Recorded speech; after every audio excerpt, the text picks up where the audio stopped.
Welcome to another educational webinar here that we do at Well Beyond Breast Cancer. Today, our webinar is going to be Understanding Breast Lymphedema, Early Signs and Effective Management. And we are here with Lisa, who's going to be presenting this wonderful information. So, as always, I just want to start by introducing myself. I'm Amanda. I'm the founder and executive director of Well Beyond Breast Cancer. And just a little bit about us if you're new here and you don't know who we are. So we are a nonprofit organization that has the mission of improving the quality of life of the breast cancer community by expanding access to breast cancer rehabilitation as well as lymphedema therapy. So what does that mean exactly? Essentially what we do, what our bread and butter program is our financial system program. So we help to remove financial barriers so that people can really get the care that they need and deserve. So this is where we're paying for appointments of physical and or occupational therapy with therapists who are specialized in breast cancer rehabilitation and or lymphedema therapy. And we are so honored that Lisa is actually one of the therapists whom we partner with, serving the East Bay community in California. Another part of our programming is these educational webinars, these workshops, where we are bringing you evidence-based information directly into the comfort of your home so that you can better understand what maybe you're experiencing and hopefully help you self-manage a little bit of what that is or find the resources and support that you need to then feel better within your body. So, little disclaimer, everything presented here today is for educational and informational purposes only. Definitely speak to your healthcare team if you're experiencing anything that feels unusual to you or if you have specific questions. So just keep that in mind. We, of course, welcome all of your questions, but just keep that in mind that nothing here is medical advice. So it is my great honor to introduce our speaker for today, Lisa. So Lisa is a physical therapist as well as certified lymphedema therapist who specializes in oncology. And she's been working in this field for over 25 years now and over 20 years as a CLT, which is incredible. And she has such a huge wealth of knowledge about lymphedema, about cancer-related side effects. And I am super excited for her to jump into this webinar and give you guys a better understanding of what breast lymphedema is. So Lisa, I will hand it over to you. Thank you so much for that warm welcome, and thank you to Amanda and the whole team at Well Beyond Breast Cancer. Good morning from Northern California or wherever you are. Good afternoon, good evening. I am really excited and very passionate about talking about lymphedema as a whole, and particularly for this webinar speaking about breast lymphedema. I think it is so misunderstood and so diagnosed. So I'm really excited to get some of this information out there. So on that note, let's start scrolling through the slides and begin. So I always like to start with just a brief informational slide on the lymphatic system as a whole. So our lymphatic system is something that most people don't ever think about or really understand until you get a cold and you have some of those swollen lymph nodes in your neck. But our lymphatic system truly travels throughout our entire body. And it is different from our blood circulatory system, but eventually these two systems will merge and work together to clear and filter all of the fluid that is in our body at a time. So the lymphatic system, when we're talking about it specifically regarding lymphedema from breast cancer, we are talking about our superficial lymphatic system, which is what you see mostly the diagram of in this picture. The superficial lymphatic system is all of the lymphatic system that lays above our fascial layer. So everything that we can touch and feel. That being said, it's important to note do have a deep lymphatic system that we can stimulate with our breathing, and we'll talk about that a little bit later. And there are connections between this superficial system and the deep system. Let's talk about the lymph itself. Our body is 2/3 fluid, and lymph fluid is all of the fluid that our body is processing that starts with a water base and contains lots of protein, lots of cellular debris, fatty acids, and all of the immune cells that travel throughout our body. As lymph moves through our system, it moves from our superficial capillary layer, which is very web-like, disorganized right underneath our skin, and then it becomes more organized into deeper vessels, which travel through our lymph nodes. And our lymph nodes are the workhorse of our system. So the lymph node is actually the part of the anatomy that is doing all of the cleaning and filtering and helping our lymphatic system stay as clean and healthy as possible. But our lymph nodes are also a storage site. So if there are things that our body cannot process or wants to try and hold on to, such as cancer cells, then we can look for them in the lymph nodes themselves. So all being said, our lymphatic system is really the workhorse of our body's immunity and our immune system as a whole. Okay, next slide. Now, to further break down how our lymphatic system works a little bit, the same diagram as in the last slide, but I've added these red lines. And these red lines are invisible dissectors of our body. So lymph is going to move within its given area. So we have our head and neck, we have a top and a bottom, as well as a right and left. So if we are talking about right-sided breast cancer in this instance, you can see that all of the drainage area in the circle in the right armpit is coming from that right arm, that right clavicle area, or our collarbone area, the right breast, the right upper truncal area. And we also have to consider the back side of the body that's going to include the shoulder blade and the upper back area. So if you have lymph nodes that are removed or tested or biopsied, even if it's just one, all of the lymph fluid draining from that particular area or quadrant may be affected. Okay, not necessarily will be, but may be. And all of the lymph fluid in that quadrant is going to want to travel to that regional lymph node area or those axillary lymph nodes in the armpit that circle in that quadrant. Under all normal conditions, this is where lymph is going to flow. And what we've learned through research over the last few years is even when lymph nodes have been removed, much of the lymph flow is still going to drain to that affected area. Not all of it, but much of it. So these are important concepts to understand because all of the lymph is moving towards a particular area. And when you are doing lymph massage or lymphatic drainage treatment, as we call it, we are moving fluid from a congested or swollen area to an area that is working efficiently to the side where you had lymph nodes removed, as well as other areas of the body as well. Okay, next slide. Now, lymphedema itself is an abnormal buildup of this lymph fluid that we all normally have within our body.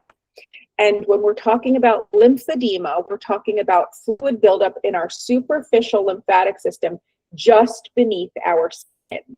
So it's really fluid that's hanging out in our extracellular space. That's what we call it, all of the tissues in our body outside of our cells. So we know this is occurring because of damage to our lymphatic system, removal of nodes. Surgery itself can cause trauma to the lymph vessels in the area. Radiation can cause damage to lymph nodes and lymph vessels, as well as a variety of other factors. So again, when we're talking about breast cancer-related lymphedema, we can still see edema not only in the arm, in the breast itself, but also in the axilla or the armpit, the shoulder area, the scapular region, as well as the upper trunk, so anywhere along the rib cage. And this is why it's important to not just think about lymphedema in the arm itself, but in the breast and chest wall and even the upper back as well. Okay, next slide. Now, what are the risk factors for breast cancer-related lymphedema? Well, the treatment-related risk factors are axillary lymph node biopsy or dissection. Now, one of the things that researchers are still trying to understand is how come someone who has 1 or 2 lymph nodes removed during a biopsy affected when certain people who have 20 lymph nodes removed aren't. And we don't have the answer to that question yet, but it's important to understand that removal of only 1 lymph node is a low risk, but it is still a risk. And that's why it's so important that we have webinars like this to educate you and medical teams so that you understand you may never get lymphedema, and I hope you don't, but the risk is still there. If you have a larger number of lymph nodes removed and a large number of positive lymph nodes are tested, that also correlates with a higher risk of lymphedema. Radiation therapy is also a high risk factor for lymphedema. And again, we're talking about lymphedema anywhere in the affected quadrant, not just in the radiation field. Certain chemotherapies, such as taxanes, can increase your risk of fluid retention and lymphedema. Post-op trauma is an important one because I know that a lot of people get these seromas or cording, also known as axillary web syndrome. And while you may have no other visible swelling at the time, these 2 factors are letting the patient and therapist and medical team know early on that there is a disruption in our fluid system. So if we have a seroma, that essentially a cyst. So when you have a tumor removed from tissue, that tissue, if it's not remodeled completely, can create a negative or empty space where fluid will accumulate. And the body is smart, so it will eventually sort of encapsulate that fluid, creating this seroma or cyst. Now, there is really a dysfunction of the fluid movement, and ways to treat that include the doctor aspirating that fluid with a needle, followed by intense compression of the area. I know Amanda and Well Beyond Breast Cancer have done a lot of speaking about cording, which is really important to understand. It's a dysfunction of our lymph vessels, but these are all risk factors and sort of red flags, as we say, of a possible lymphedema in the future. The last thing that I like to discuss is if you've never had lymphedema from an initial breast cancer, but then you get a recurrence right in the axilla or the lymph nodes, that does increase your risk of getting lymphedema down the line. What researchers have also found is that a high BMI is very highly correlated with lymphedema of the arm and breast and quadrant affected. So the best thing that patients can do is to exercise and continue moving their bodies all throughout treatment. Immobility. What do we do when we have surgery and we're in pain? Well, we tend to protect ourselves. I don't know if you can see me well, but we round our shoulders forward and we hunch and we protect our chest wall. We just had a major surgery and it hurts. But the more we stay in that tightened, immobile position, the higher our risk of lymphedema increases. We need to move our body and our muscles in order to move our lymph fluid and lower that risk a little bit. And recurrent infections. Sadly, infections are a possible part of a surgical intervention. The more infections a patient gets, the more inflammation in an area, and that cycle of infection, specifically cellulitis or bacterial infections, which can be common in breast cancer patients, will also increase our risk. Okay, next slide. The largest risk of lymphedema occurs in the first 2 or 3 years after treatment is completed. So you have this 1 year almost where treatment is undergoing, from potential chemo, surgery to radiation. It's when all of that treatment stops that this clock begins. So I always tell people it's a 2 to 3 year process. So you have to constantly keep it in the back of your mind. I try and tell patients, do not dwell on this.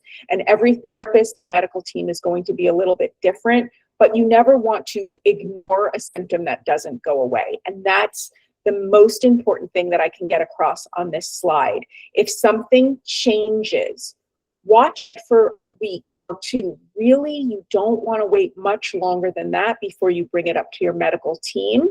You want to try and nip something like this in the bud. The sooner you see changes, the sooner you want to address them. Now, the earliest signs of lymphedema are not, oh my gosh, I look swollen. It's a vague feeling of discomfort and heaviness, either in the arm or the breast itself. Sometimes just an achy pain, a numbness or tingling because fluid is taking up space and potentially a little bit of pressure on nearby nerves. What I often hear is my ring feels tight, my watch feels tight, if it's in that arm or that limb that you wear your jewelry on. I couldn't get my ring off. And, you know, we all get a little bit swollen. It's very hot, but something is changing in this instance. Sometimes patients will tell me, I saw a line on my arm from my shirt sleeve. And that could be an early sign, or my bra strap seemed more indented on the affected side early on. Just a generalized decreased visibility of the veins in your hand or in your arm, or when you can normally see, you know, some wrist tendons and then you can no longer see them. You don't have as much definition in your knuckles. Little subtle things like that are the earliest signs of swelling. Once swelling progresses, it is clearly visible in the skin. We can leave deep pitting marks, which means you have to put deep pressure into the skin, push and hold for a good 3 to 5 seconds. And then when you remove, this leaves a large indentation in swollen skin. The skin will eventually begin to change. Now, these are typically much later signs, or if you're ignoring the earlier signs, the skin will start to feel a little bit thick. You will see less wrinkle in your skin. I tell patients this is when we like to see wrinkles. If I move your skin, it should be able to wrinkle easily. And then sometimes, you know, you just feel like I can't bend my elbow all the way. It just feels tight. Kind of that vague feeling again of tightness or changes in your use of your limb or range of motion. And then another sign, which can be early or late, is this infection. There is a subtle buildup of fluid, then an infection may occur. And once infections start and lymphatic fluid is not flowing as normally or as smoothly as it once was, that is a sign of lymphedema. Okay, next slide. So when we're talking specifically about lymphedema in the breast, it's important to know that it is possible for lymphedema to affect the breast only. So most of the time, this is going to occur after a lumpectomy when breast tissue still remains. But this could occur after a mastectomy with or without reconstruction in the chest wall where the new breast is. Or if you have an aesthetic flat closure, it can occur in the chest wall where the breast once was. So breast lymphedema is typically referring to still having a breast, but it could still be in the chest wall where the breast was. So I want to be very clear about that. And if that is the only place where swelling is, it's not in the arm, it's not lower in the rib cage, that is still very treatable. So breast asymmetry is an early sign, but that's kind of a tricky one, because if you've had any surgery at all, breasts are typically not symmetrical. If you've had radiation, and I think this, I put a separate note about this, yeah, if you've had radiation, it's very common for the breast to move and change positions.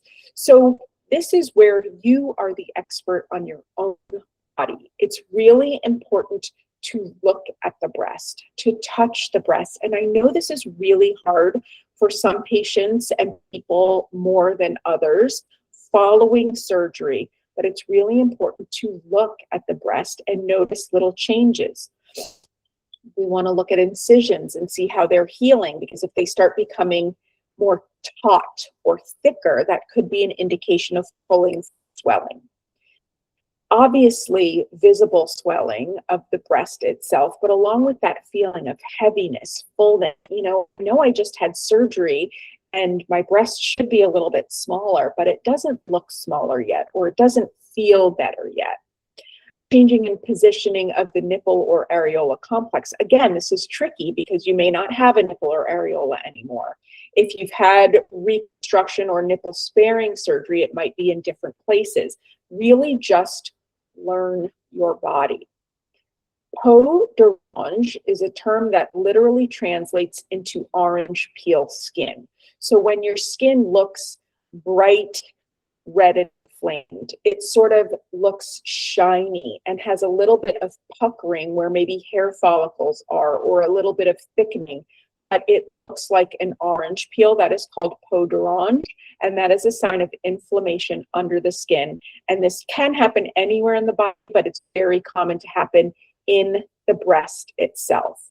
So again, the take home for this slide is look, feel, examine, make sure you know your new normal. And I want to finish this slide off by saying surgery is swelling, I think I need another cup of coffee today. Swelling is a normal side effect of surgery. And swelling following surgery can last, I used to use the term 8 weeks, but some people are really great healers and after 6 weeks look amazing. And some people are slower healers where it might take 8 to 12 weeks. So that 3-month post-op is when everything seems to resolve. I tell every patient, if you've hit that 3-month mark and the swelling is not reducing or going away, this is the time to ask your medical team for a referral to a lymphedema specialist, because this is when we can start working on lymphedema, testing, examining, getting you into compression, and doing everything we can so this doesn't become a chronic condition. Some doctors are on it, send you even sooner, which is fantastic. But once you wait till 4, 5, 6 months post-operatively, it's hard to get positive changes quickly. We can always get positive changes. We can always get improvements. We can always make you feel better, but we want to try and catch this as early as possible. So my magic number is 3 months. Okay, next slide. The stages of lymphedema are the same whether we're talking about an arm, a breast, a chest wall, a leg, or anywhere else in the body. Stage 0 is what every person will have if they've had breast cancer surgery with lymph node biopsy. Your lymphatic system has been changed. Even if it's just one lymph node removed, you are now considered a stage 0 lymphedema patient.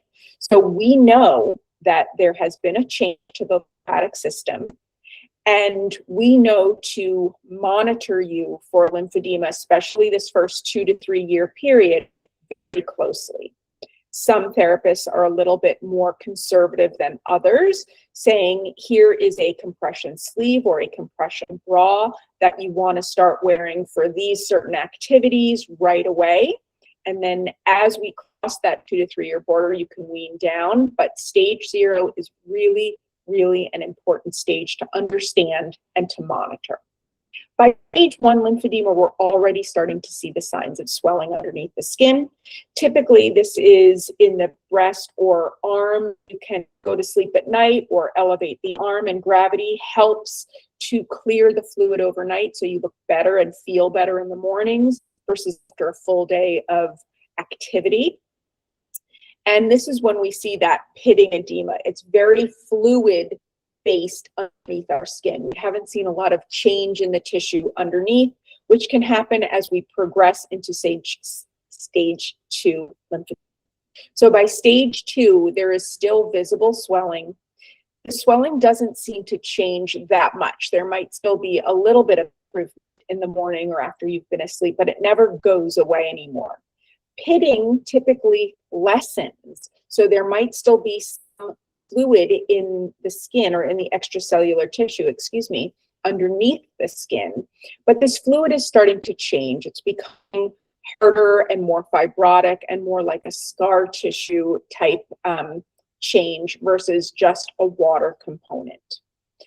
By stage 3, we're seeing severe edema and fibrosis and changes of the skin. A patient might be experiencing wounds. I typically have seen this once or twice in almost 20 years as a lymphedema therapist. It's very rare for a breast cancer patient specifically to progress into this stage if you've been keeping up with your monitoring and with your treatment. Okay, next slide. How do we monitor for lymphedema? Well, that first diagram on the bottom left shows what we call the gold standard because it's the easiest and most effective for us to use as therapists in the clinic. We measure around the arm up at very particular spots with a measuring tape, and we can see if your wrist is 15 centimeters and your forearm is 18 centimeters, does that go up? Does that go down? We always have to measure one arm versus the other because that's the only way we can make a comparison. We have to keep in mind that if a patient is a right-sided breast cancer patient, as well as a right hand dominant patient, the right arm is probably going to be a little bit bigger anyway.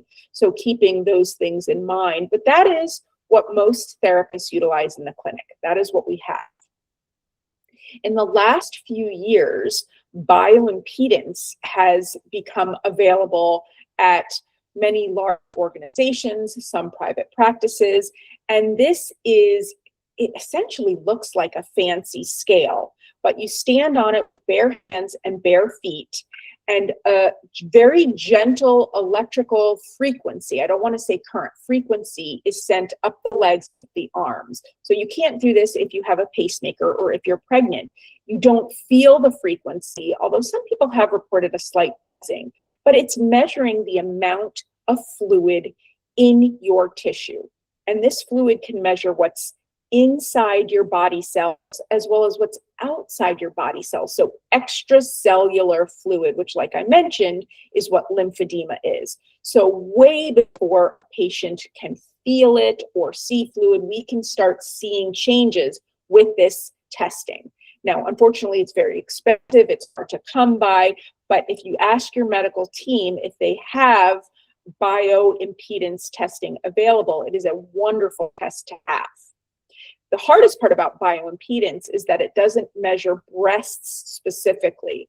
So another new tool that has come to the market in the last few years is tissue dielectric constant. And this is a small, what I'm thinking of as a small handheld device. There are probably a few out there that you put directly on the tissue, and I wish I had mine with me right now, and it can measure the percent water content in the tissue itself. And I think it's my next slide, we'll get there in a minute, but I have a paper where I put a line across the breast. So I'm making almost a bullseye on the breast, and I'm measuring the same 4 quadrants in the breast with this tissue dielectric current device to tell the percent water content in tissue. So if you have 2 breasts that are pre-surgical, I imagine that the water content is going to be similar in both breasts. After surgery, we can see, does the percentage of water content go up in the affected breast, it go down in the affected breast, and this can really be a helpful tool specific for breast edema. Okay, next slide, please. Lymphedema therapy. Okay, let's keep moving forward. So what do we do with therapy? How do we treat lymphedema? Well, the gold standard of treatment is called complete decongestive therapy, and it is performed by a certified lymphedema therapist, or CLT. A person who is a CLT has undergone their normal training. So I'm a physical therapist. I have a degree in physical therapy. It can be an occupational therapist, it can be a doctor, a nurse, even a massage therapist can undergo this training.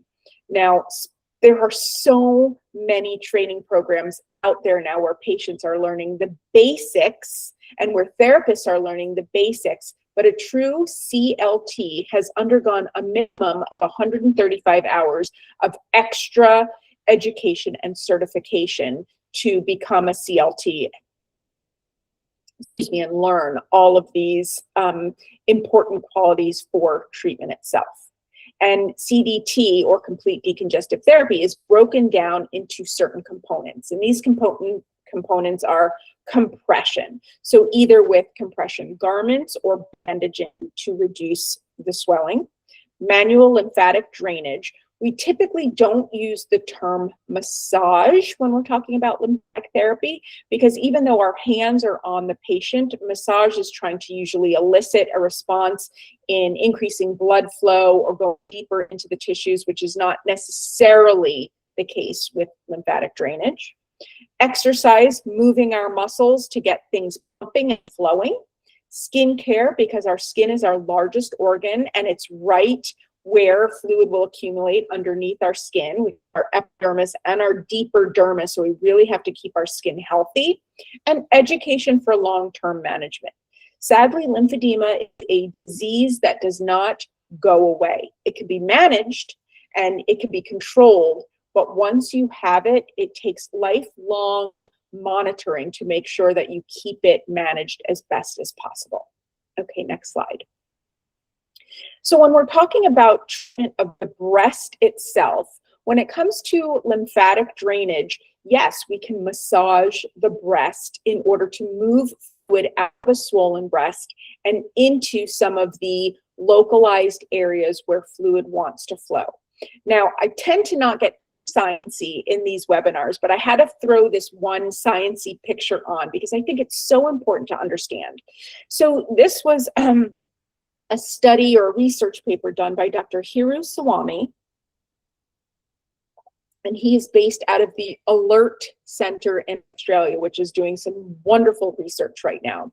But he was looking at the lymphatic system of healthy patients, so without any breast cancer, to see how the breast itself drains fluid. And what you're looking at here in all four diagrams, the majority of the fluid is going to the armpit, towards the armpit. So all of the green lines are towards the armpit. What you can also see are that there are drainage areas in and behind the breast itself, so even deep in our rib cage. And then in the middle of each picture is our breastbone. And there are lots of lymph nodes that are right behind the breastbone and right where the breastbone meets with our rib cage. So while that can sometimes be a tender area to work, it's really important to include these areas in a massage when you're working the breast itself. Additionally, if there is a lot of fluid accumulation and the same side armpit becomes overwhelmed, we can also move fluid across the chest wall to the opposite armpit. We can also move fluid down the chest wall towards the groin or inguinal lymph node area. But you really have to work the breast itself and all of the areas surrounding the breast to ensure maximal lymphatic flow clearance or lymphatic clearance. So even if you've been radiated and this whole area is slightly affected from radiation, if you can tolerate massage either during your radiation treatment or following, it's really important to learn the proper techniques to massage the breast and chest wall area. Okay, next slide. Now, in addition, because there are no muscles in the breast itself, we have our pectoralis muscle underneath our breast and our chest wall, which the more we move that or stretch that, it can be beneficial. But you don't want to do too much pec work, because that just rounds shoulders forwards and makes it tighter in the chest wall. So I have a love-hate relationship with pec exercises. But to treat the breast itself, we have to do compression, which we're going to talk about in just a moment. But positive pressure, which is the use of our hands or other tools to really get deep into the tissue to a patient's tolerance, okay? Maybe a little discomfort, but never pain, to mobilize deeper areas of fluid or thickness. Additionally, we have negative pressure, which is the use of elastic taping, and this is a fabulous picture. You don't do the taping over a sports bra, but right along the skin to sort of move the skin with movement of the body, so that the tape can help actually direct fluid flow out of that swollen breast to the areas of the body where we know the lymph is flowing. So elastic taping and gentle cupping. Cupping is, has become very popular in acupuncture treatment and in other physical therapy treatments, where you can actually see big red marks on the body where blood and fluid are further accumulating to help a body heal. When we're talking about cupping in lymphedema therapy, we never, ever, ever, for emphasis, want to create bruising like that. We are not trying to break any capillaries. We are trying to gently open up that sticky or fluid-filled skin in order to drag the cup along the skin towards the working lymph nodes to drain fluid. So that's a very important differentiation between cupping for lymphedema and cupping for anything else. So please keep that in mind. Okay, next slide. Here's a slide I thought I had earlier. So this is the form that I have created in my clinic, where I can draw different areas of the body. Number one, I can draw you a self-massage plan. I can number it 1, 2, 3, work the lymph nodes from the breast to the armpit, the breast down to the groin area. But I can also create little crisscrosses or bullseye to say where I'm measuring that tissue dielectric constant or percentage of water content in the breast itself. So I have a record exactly where I'm measuring and how it's changing as we move through our treatment. Okay, next slide. Now, lymphedema treatment for compression garments. This is a great picture of some of the compression garments we have.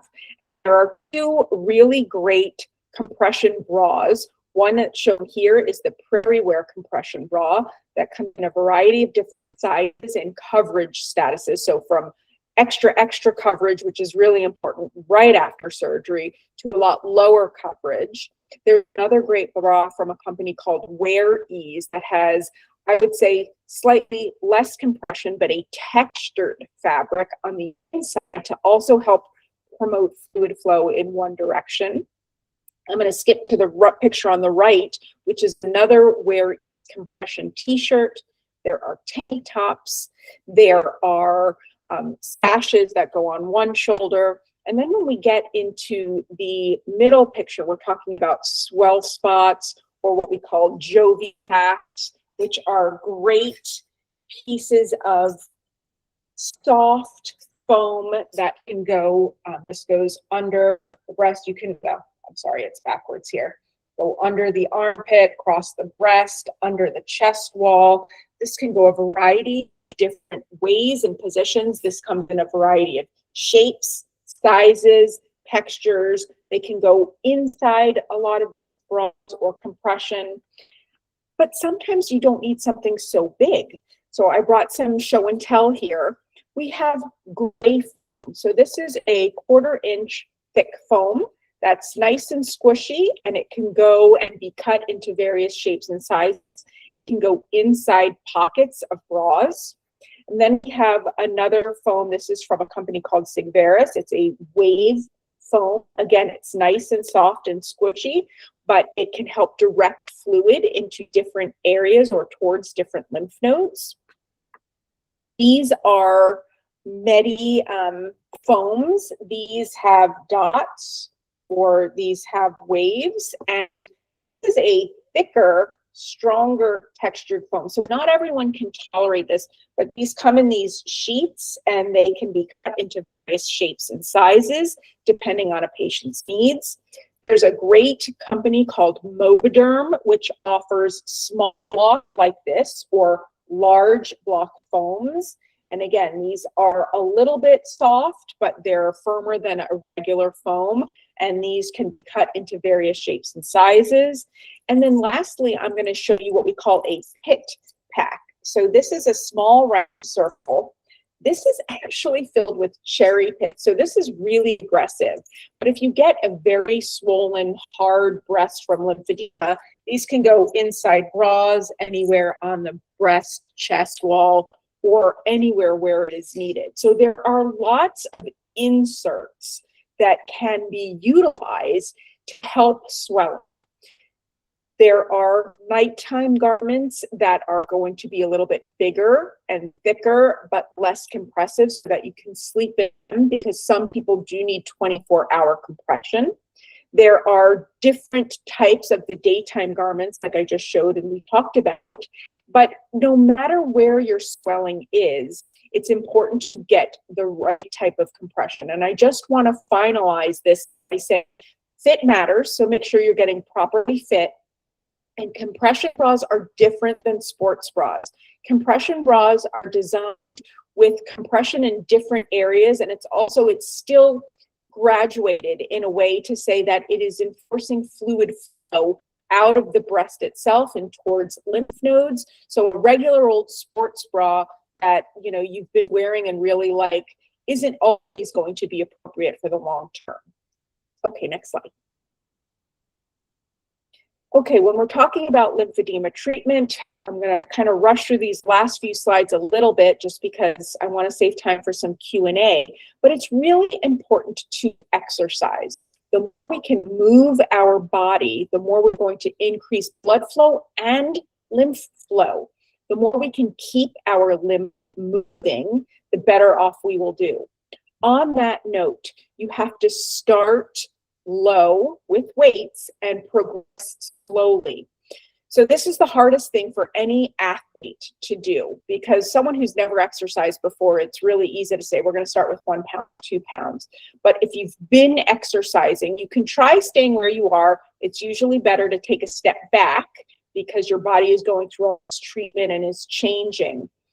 But muscle memory doesn't care about lymphedema, and that's the point I want to get across. If you were, lifting 10, 15-pound dumbbells, your body has changed and your threshold may be different than it was prior to surgery. So it's really important to start back at 3 to 5 pounds because it's probably been 8 weeks, maybe more, since you've done any exercise and your body has changed. So always work with a medical team to find the right program for you, but to follow a certain protocol so that you don't get more inflamed and potentially more swollen to worsen lymphedema anyway. I believe, and this is a personal opinion, if you've had any lymph nodes removed, you should always work with a compression garment on, especially at the beginning as you're getting back to a new normal routine. You always want to monitor fatigue and signs of overload, and you always want to work with a CLT to monitor lymphedema as you start working out. Okay, next slide. To take care of the skin, you always want to make sure you wash with soap and warm water, and make sure that you're keeping skin moisturized. So dry skin gets peeling and flaky and can create areas where bacteria can get in and cause infections. So always dry the skin well, cover with moisturizers, and scratches happen. It's a part of life, but make sure you have a triple antibiotic ointment to cover with Band-Aids, watch for redness, make sure you don't get infections. Avoid really tight clothing. The old thing of avoid punctures such as injections and blood draws, there has been no evidence to say these things are dangerous, but if you have a healthy limb, it is still recommended to that limb. Razors are dangerous, especially in armpits that have no feeling. So I always say use electric razors, and the size and shape of armpits change a lot with surgery. So keep that in mind and don't try and shave. Please don't use a regular razor. Sunburns, bug bites, these are all inflammatory processes. And I have seen patients who've forgotten their sunscreen and got sunburn up here that can irritate a lymphedema. I've never seen it cause a lymphedema. I had a patient who went on a hike, and I still, have nightmares about it to this day. She forgot her bug spray. She was wearing a tank top. It was hot. She didn't get one mosquito bite. She got about 2 dozen on her arm, and that set off a whole new inflammatory cycle of her lymphedema. Extremes in temperature. Don't go in a very hot spa or sauna for prolonged periods of time. There are rules about that we can discuss at another time. Wear well-fitting shoes, clothes, bras, etc., and keep your skin moisturized. Re-emphasize that again. Okay, next slide. Knowing the signs of infection are important. This can occur anywhere in the affected quadrant and the breast itself. So an increase in redness or warmth directly on the area. You may see swelling as the first sign, or a change in your swelling. Suddenly your breast hurts where it didn't hurt yesterday. Obviously fever, chill, flu-like symptoms with no other exposures to anything else that has gone on. All of these things together, really important to understand the signs of infection. Something that changes fast, a sudden increase in any of these symptoms. If you're just a little bit red from radiation, that's not going to go away, but it could get worse quickly if you have an infection. And then just any, again, change in your skin. Make sure you're looking at the skin. Make sure you're inspecting the breast, the armpit, using mirrors, using spouses and friends to help you keep an eye on what's going on with your body. If any of these signs become apparent, you need to contact your medical team immediately and potentially get on medications. Okay, next slide. Okay, so that is really the most important thing that things that I wanted to cover in this webinar, speaking, directly about lymphedema, but specifically about the breast, because a lot of people and medical teams don't really discuss it, but it is possible. It's really important to understand. It is treatable, and I'm happy to answer some questions if you have. Thank you so much, Lisa. That was incredible. So just a friendly reminder, if you have any questions for Lisa, we kindly ask that you leave them in the chat, and we simply do this just to protect your identity since the webinar will be recorded. So feel free to drop them in the chat, and I will read them out for Lisa to answer. I think as we wait for people to drop their questions in the chat, I'd love if you could answer a question that I personally received as a CLT, also myself, is what would be, so we know that radiation can cause some swelling, some acute swelling as well. What would be your timeline for people who have had radiation and are experiencing swelling in the breast and are wondering, is this normal swelling due to radiation, or is this maybe something that needs to be looked at from a CLT? Yeah, so this is, again, my personal opinion, and some of my doctors will have different recommendations. So always talk to your doctor first, but I really appreciate when my patients come to see me during radiation. And so I believe, get your baseline prior to starting radiation. If we need to start treatment, we can always start treatment prior to radiation. But come in, I prefer weekly. We can still work on an arm. We can still work around a radiation field. But that way you have someone else looking at the radiation field on the breast on a weekly basis. So we can help you say, yep, things are changing. If you can't tolerate this bra, maybe you can tolerate this. If you can't tolerate this treatment, maybe you can tolerate that treatment. So I really think that there's still a lot we can do during radiation. I've even had, which we know virtual isn't always the best, but I've done virtual consults when patients just can't get into the clinic to look at the breast. Put your arms here, take measurements with a tape measure from the incision if you don't have a nipple or areola to the armpit, monitor certain things, take certain measurements that can be done sometimes at home to keep an eye on things, because the moment things change, the moment we can address them, everyone is going to get swollen from radiation. It's the nature of the beast. And keeping that swelling as manageable as possible is sort of the key. We don't want things to get out of control during the radiation process, which can unfortunately happen if you're not seeing someone. Great, thank you. So we have a question here. Is there a contraindication for hot yoga as an instructor? Great question. I personally think there is no contraindication. However, you're not going to complete treatment and just go right back into teaching a class. So my suggestion is when your doctor clears you to begin yoga, you start with some very gentle stretching and poses that are not in the heat.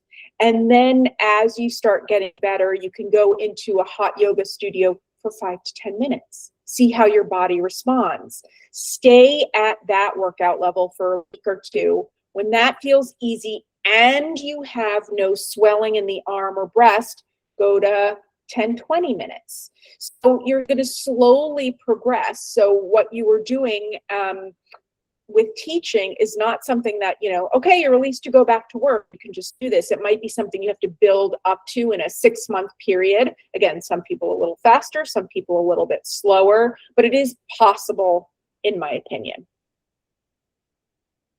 Great, thank you. We have another question here. What's the recommendation for hand swelling? Can we only wear a glove, or must we wear a compression sleeve as well as the glove? I love this question. Thank you for asking this, because this is something I get a lot. And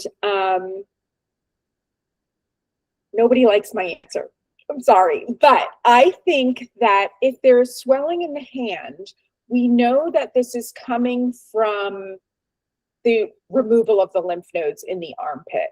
So where we keep our hands down or we keep our hands at a computer desk, gravity isn't helping us, right? So we need to have our compression on. We need to try and keep our hand elevated, do some exercises, do our massage, wear our compression.